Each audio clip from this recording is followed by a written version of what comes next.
Here's the opening to The Vanishing of Ethan Carter. I think it's a pretty good example of how the game blends the realistic and the supernatural.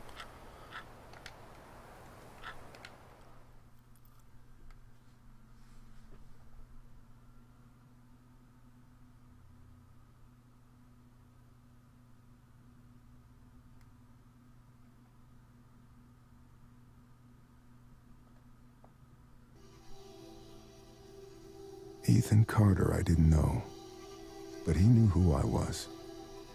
When the police won't help you and the priests don't believe you, you call on Paul Prospero.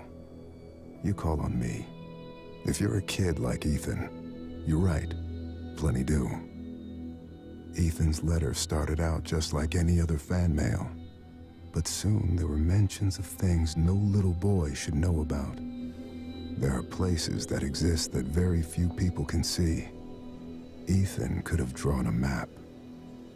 I hadn't entered Red Creek Valley yet, but already I could feel its darkness reaching out for me. Finding Ethan Carter wasn't going to be as easy as knocking on his door. I was too late for that. To find Ethan, I had to figure out what this place was trying to hide from me.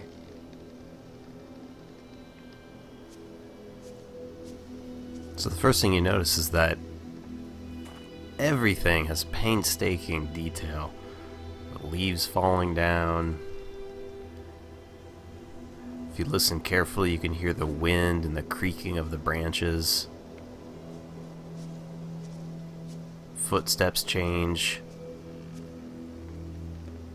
depending on what kind of surface you're on.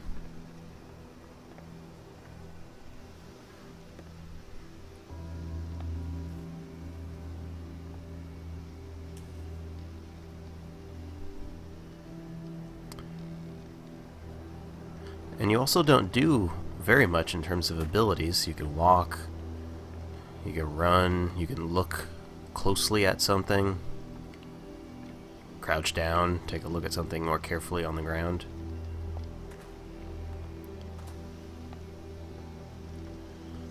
Even when something dangerous happens, you're not doing much but observing it. But right away, the first thing you do already shows you that something kind of strange is happening.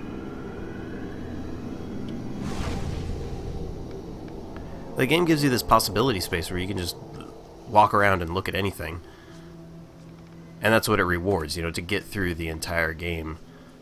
You need to go off the beaten path. It rewards you for taking a look at some of this detail because some of it actually hides stuff. Part of it is there just to look nice. Other parts are there to influence the game.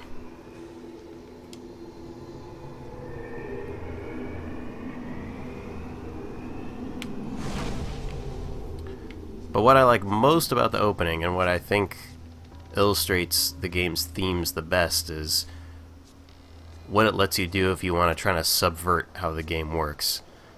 So, we all played video games before. We know that when you go into an area, you're basically supposed to mean to go forward. What happens if we walk through this tunnel? And, try to speed up a little bit here. By this point, we've run into the tunnel pretty far. It's dark. Haven't hit a wall yet. Clearly traveling. No narrative barrier or gameplay barrier yet.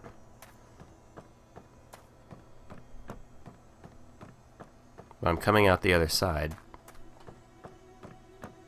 And, lo and behold, I'm at the same place where I entered. So I think this is really clever. I mean, at the same time, the game is forcing you back into the area where the main action takes place. But it's not limiting you through some sort of arbitrary invisible wall or some narrative turn back. There's no narrative section where Paul Prospero says, "Oh, I better turn back."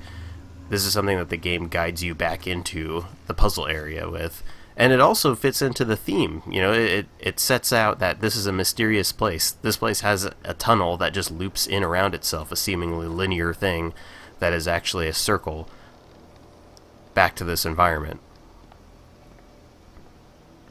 And you access it by doing an incredibly normal thing. You're just walking, you're running through this tunnel, but at the same time, something incredibly supernatural is happening. You're entering one side of something and you're coming out the same side that you entered. And it sets the tone for the entire game. You know, the entire game is about exploring these seemingly normal but very beautiful environments. And by exploring them, you inevitably find these seams that there's something behind them. But you can only find them by being observant.